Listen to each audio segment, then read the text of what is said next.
They called it one of the biggest robberies in sports history, a night when skill, dominance, and victory were stolen in plain sight. Lennox Lewis did everything right inside the ring, yet walked out without the crown he had earned. But what happened next shook boxing to its very core. And trust me, you'll want to stay until the end, because the real scandal wasn't just the decision. It was what that decision exposed about the sport itself. Lennox Lewis versus Evander Holyfield, March 1999. On paper, it was the heavyweight clash of the decade. The undefeated American warrior against the towering British powerhouse. The build-up was electric. Madison Square Garden was buzzing, the cameras flashing, the world watching. And from the opening bell, it was clear Lewis was in control. He landed more punches. He controlled the distance. He dictated the pace. Every round looked like another piece of evidence stacking against Holyfield. The crowd could feel it. The commentators said it out loud. Even Holyfield's own corner knew their fighter was being outclassed. By the middle rounds, fans weren't asking if Lewis would win. They were asking how dominant the scorecards would be. But then came the moment that changed everything. The final bell rang. Both fighters returned to their corners. Lennox Lewis raised his hands, confident, relieved, victorious. And then the ring announcer picked up the microphone.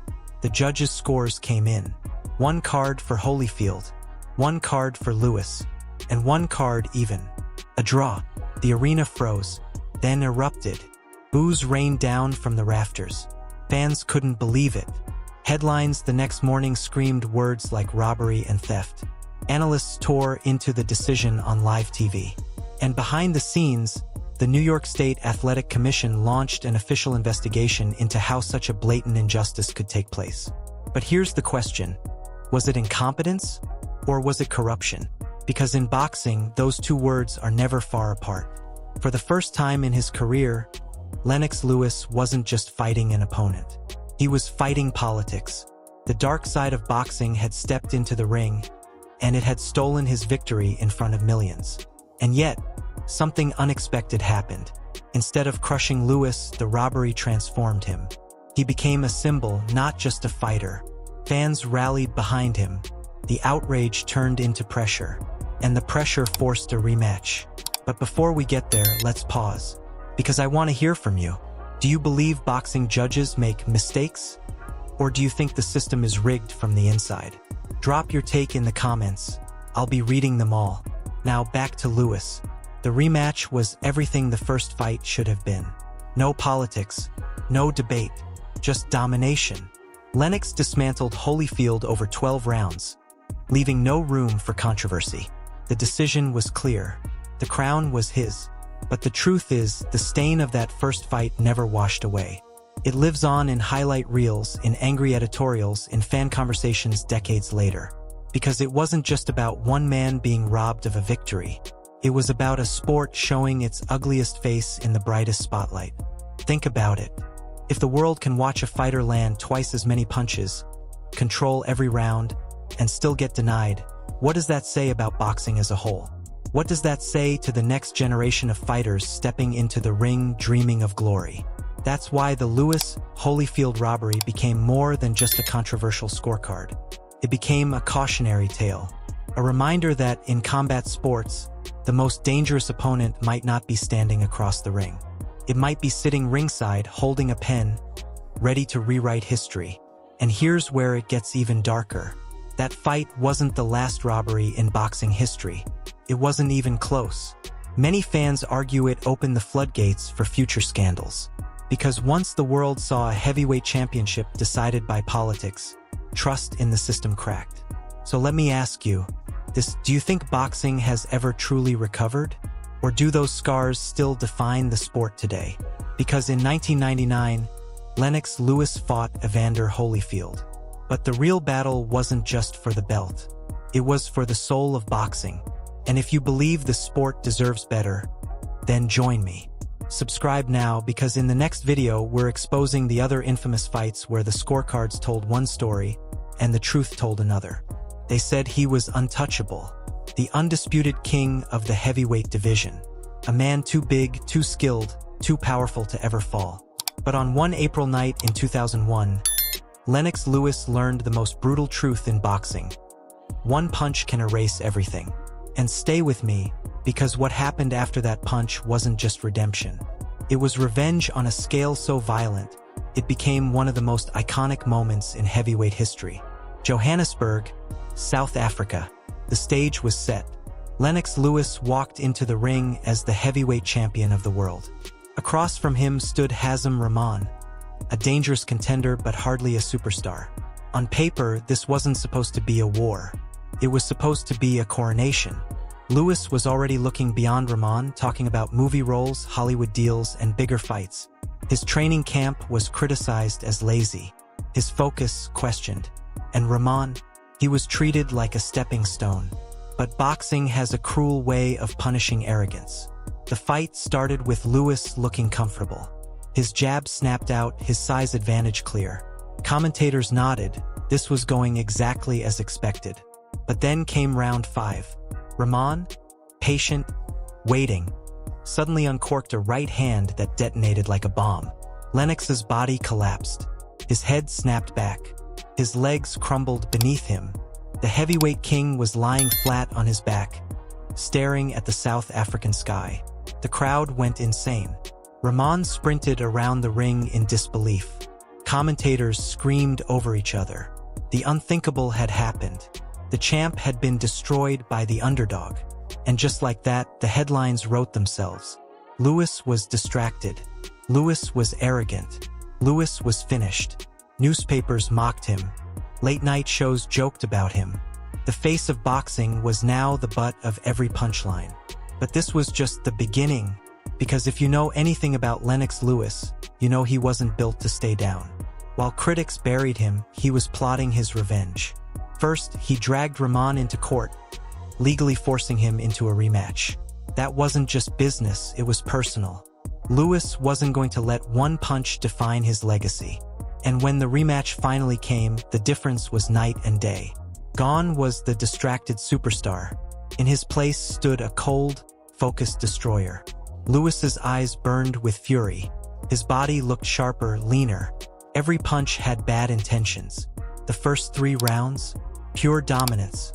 Rahman tried to repeat the miracle, but Lewis shut him down. The jab, the combinations, the control, it was clinical.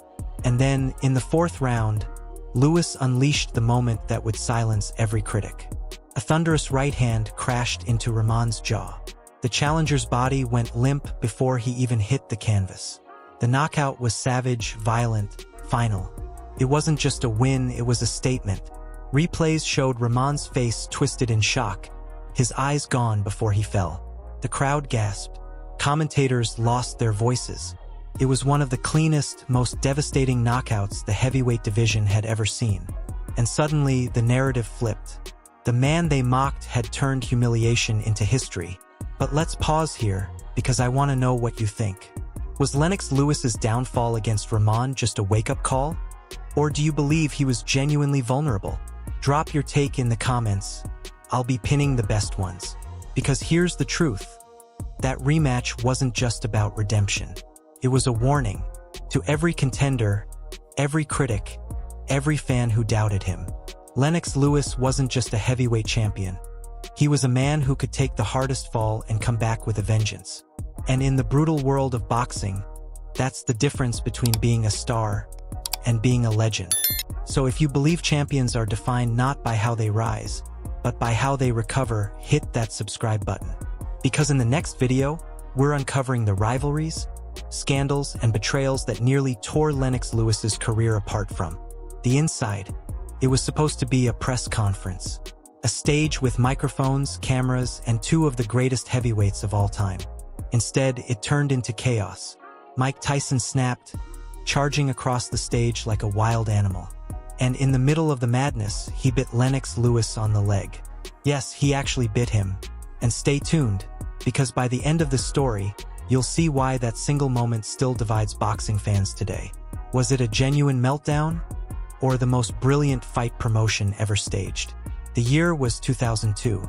Lennox Lewis was the reigning heavyweight king. Mike Tyson? He was still the most terrifying name in boxing, even if his best days were behind him. Their showdown was inevitable, and the press conference was meant to sell the fight. But what unfolded looked less like hype and more like a riot. The tension was boiling before the cameras even rolled. Tyson's team traded insults with Lewis's camp. Shouts echoed through the room.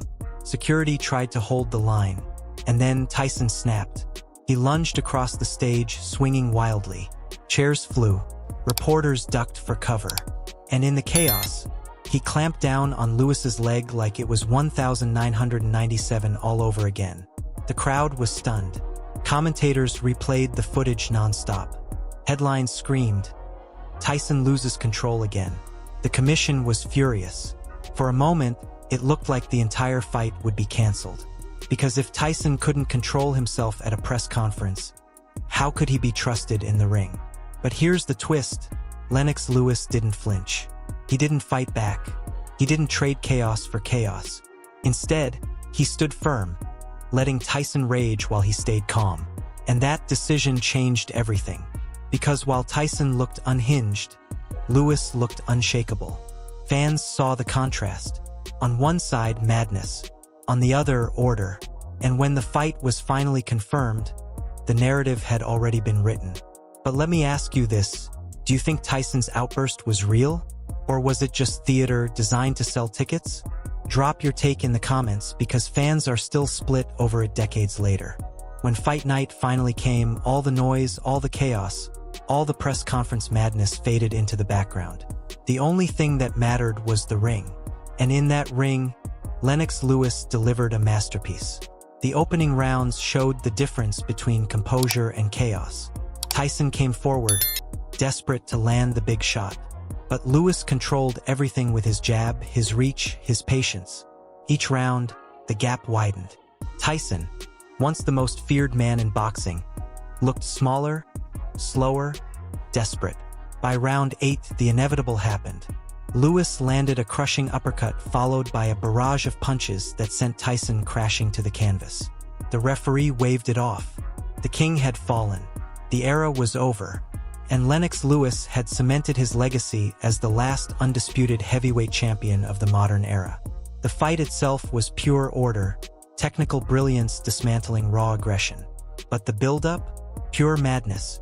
And that's why fans still debate it today. Was Tyson's meltdown a tragic sign of decline? Or was it secretly the most effective way to hype the fight? After all, it broke records, drew global attention, and guaranteed the bout became a cultural event. And that's what makes this story so fascinating. The fight gave us clarity, but the press conference left us with questions that may never be answered. So what do you think? Was Tyson's meltdown genuine chaos? Or the greatest promo in boxing history? I want to hear your thoughts below, because here's the truth. Sometimes the fight outside the ring can be just as legendary as the one inside it. And if you believe boxing needs to protect its legacy, not exploit it, hit that subscribe button now. Because in the next video, we're breaking down the scandals and showdowns that nearly tore the fight game apart.